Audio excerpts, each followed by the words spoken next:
Live news, खबर तो पक्की है। नमस्कार, मैं शंभू कुमार, आप देख रहे हैं लाइव 24 न्यूज। मैं भी पूर्णिया में हूं और पूरे भारत में पूर्णिया लोकसभा क्षेत्र जो है सबसे हॉट सीट माना जाता है। 60 साल के पप्पू यादव हैं, इस उम्र में भी उन्होंने पूर्णिया को हॉट सीट बना दिया। आखिर इसका वजह क्या है? वजह ये है कि बीजेपी पप्पू यादव के खिलाफ, कांग्रेस पप्पू यादव के खिलाफ, आरजेडी पप्पू यादव के खिलाफ, राहुल गांधी पप्पू यादव के खिलाफ, लालू यादव पप्पू यादव के खिलाफ, हर कोई माले पार्टी पप्पू यादव के खिलाफ। आखिर पप्पू यादव में आखिर क्या खूबी हैं या क्या ऐसा दिखा कि हर लोग पप्पू यादव के खिलाफ हो गए?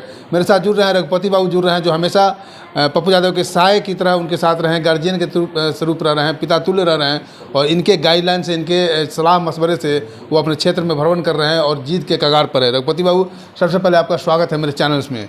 ये बताइए कि आखिर क्या हो गया कि पूरे भारत में हॉट सीट बना दिया आपने पप्पू यादव के पूर्णिया को, और पप्पू यादव में ऐसा क्या हो गया कि सभी लोग पप्पू यादव के विरोध करने लगे थे? तेजस्वी यादव यहाँ मुखिया पंचायत की तरफ प्रचार प्रसार करने लगा, आज भी वो धमदाहा क्षेत्र में आ रहे हैं, इससे पहले भी आए थे, राहुल गांधी को भी यहाँ उतार करके ले आए थे। ऐसी क्या बात है? देखिए, हिंदुस्तान की राजनीति पिछले कई दशक से जातीय समीकरणों, सामंतियों और पूंजीपतियों के बल पर चलाई जा रही थी, जिसके कारण से राजनीति में दो दलों का, दो पक्ष और विपक्ष का ध्रुवीकरण हो रहा था। और उस ध्रुवीकरण को तोड़ने के लिए पूर्णिया की जनता ने एक नए सिद्धांतों को गढ़ा है, और वो सिद्धांत है सेवा का।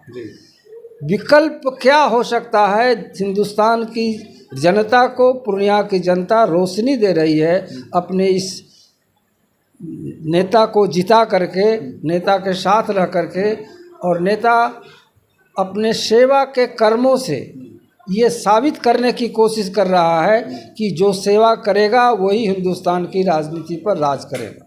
बिना सेवा के राजनीति हो नहीं सकती।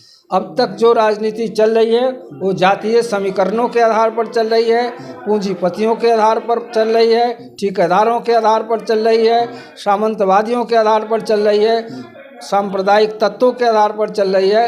उन सब को तोड़ते हुए पूर्णिया की जनता आगे बढ़ रही है और आगे बोल रही है, कह रही है कि हम इस राजनीति को ख़त्म करेंगे और एक नई राजनीति को गढ़ेंगे जो हिंदुस्तान की जनता देखेगी, और सेवा की राजनीति अब इस देश में चलेगी।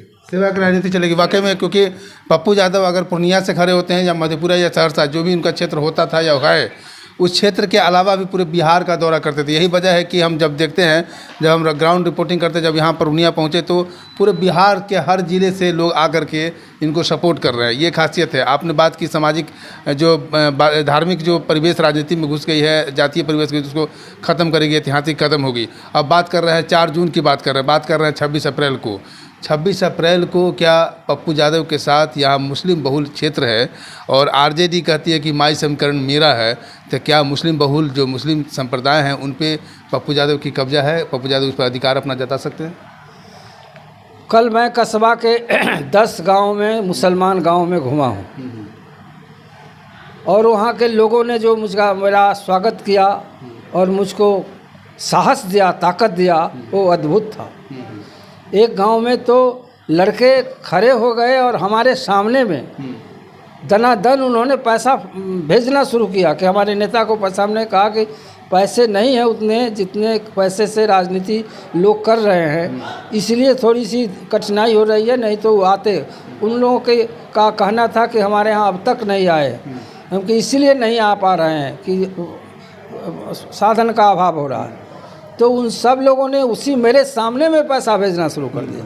ये अद्भुत चमत्कार है कोई नेता का आज की तारीख में, जबकि करोड़ों रुपया दे करके टिकट बेचा जा रहा है, करोड़ों रुपया दे करके पार्टियां खड़ी करा रही है। 10 करोड़ 20 करोड़ रुपया एक एक चुनाव में एक एक आदमी को पार्टियां दे रही है, और उनसे पूछती है कि आप और पैसा लीजिएगा, आप 10 करोड़ का आदमी है तब 10 करोड़ आपको देंगे चंदा, तब आपको चुनाव में करेंगे। और यहाँ एक भिखमंगा की तरह खड़ा होकर के बिना किसी से मांगे किसी से मांगते नहीं हैं। केवल लोगों को मालूम हो गया कि हमारे उम्मीदवार को पैसा नहीं है, तो अपने घर से पैसा निकाल करके और हर समय 10 रुपया, 20 रुपया, 50 रुपया, 100 रुपया, 200 रुपया, जो जिससे चलता है। एक आदमी तो बोला कि मैं रोज़ कमाता हूँ, उसमें से 20वां भाग मैं उनके नाम से रोज़ जमा करता हूँ। क्या बात है, ये प्यार है, पप्पू यादव के साथ प्यार है। अब बात करते हैं, कुछ पीछे चलते हैं कि लालू यादव कह रहे हैं कि हमने पप्पू यादव को कहा कि आरजेडी ज्वाइन कर लो, ये जो है ना तब तुमको हम वहाँ से टिकट दे देंगे। तो जब पप्पू यादव कांग्रेस ज्वाइन कर सकते थे तो आरजेडी ज्वाइन करने में क्या दिक्कत हो रही है, या कहाँ तक ये बात में सच्चाई है, इस बात को खुलासा कीजिए आप। देखिए,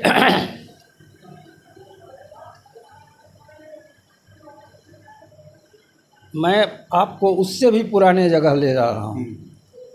पप्पू यादव ने एक सिद्धांत की बात कही थी, तो 6 साल के लिए आरजेडी से निष्कासित किया गया था। सिद्धांत की बात क्या थी?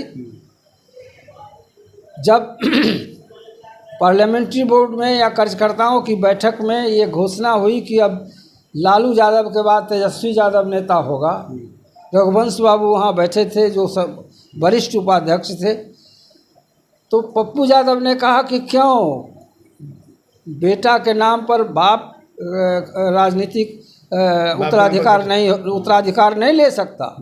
रघुवंश बाबू जैसे नेता हैं और कई पार्टी में बड़े नेता हैं, उनको क्यों नहीं ये जवाबदेही दी जा रही है कि बेटा को जवाबदेही दी रहा है? केवल इसी सवाल को पार्टी के अंदर कॉन्फिडेंशियल मीटिंग में ही इस सवाल को कहने पर 6 साल के लिए पप्पू यादव को आरजेडी से निकाल दिया गया।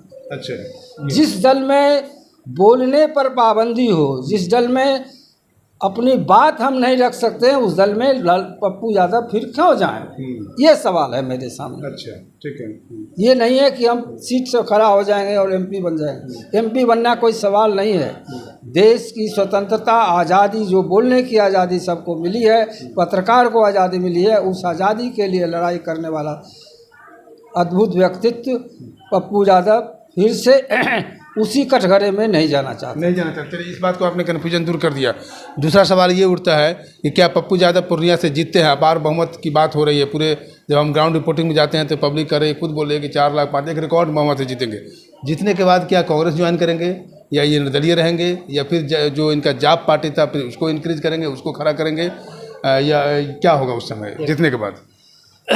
पूर्णिया की जिस जनता ने आज इनको हाथों पर, अपने माथे पर खड़ा करके और तिलक लगाने का काम कर रही है, और वो कह रही है कि हम आपको निर्दलीय जिताएंगे, बिना उसके सुझाव के, बिना उसके सहयोग के, बिना उसके आशीर्वाद के अब कोई काम, कोई अगला कदम नहीं लिया जाएगा।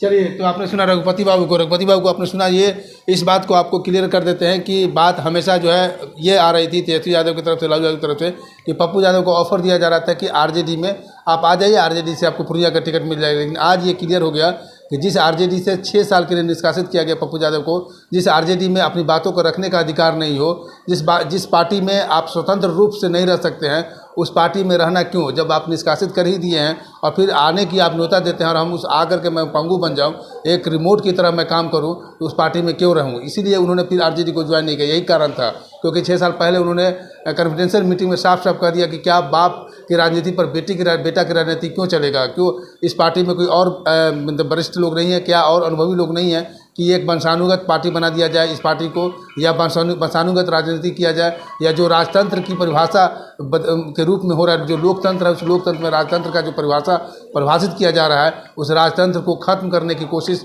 किए थे पप्पू यादव आरजेडी में रह करके।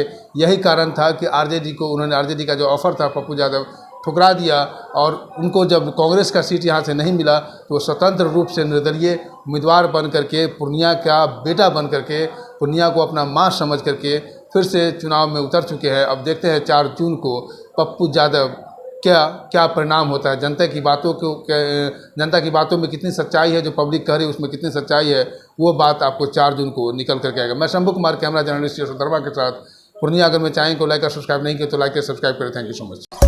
लाइव न्यूज, खबर तो पक्की है।